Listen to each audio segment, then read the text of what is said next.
Let's look at our animation model. We'll call her Sue. As we look inside to see Sue's muscles, bone, and teeth, we see how a healthy bite and jaw joint work together. As the mouth opens, notice how the jaw bone rotates in the joint but stays braced against the skull with the cartilage disc cushioning between the two bones. As Sue closes, notice how the jaw rotates back, staying braced and cushioned at all times until all teeth come into contact at the same time.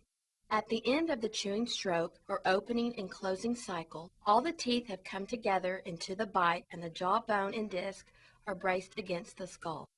What would it look like if Sue had a bite problem? Her jawbone starts off braced in the joint, but as she closes, her teeth come into contact prematurely in the back so that in order for the rest of her teeth to come together, her jaw has to come out of its socket, down and backward to avoid the early contact, which can be damaging and painful to the teeth. This is why we say that Sue has an unstable joint and is not braced throughout the opening and closing cycle. During the daytime, Sue's brain programs her muscles to make sure that the bite always comes together evenly, avoiding the early tooth contact in the back of the mouth by keeping the jawbone out of the joint socket.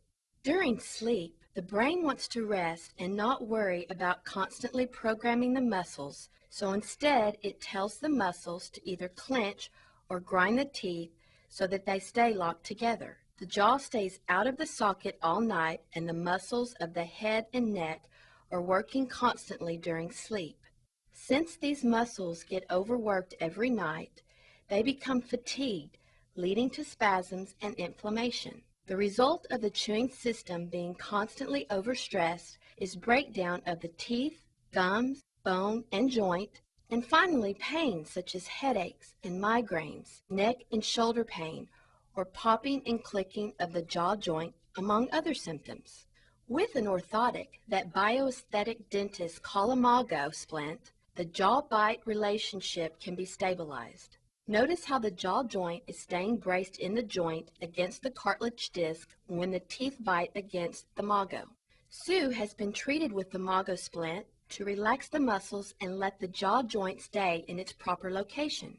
This is a diagnostic process that helps the dentist and patient learn what is causing the pain and what could change if the jaw joint stays in place.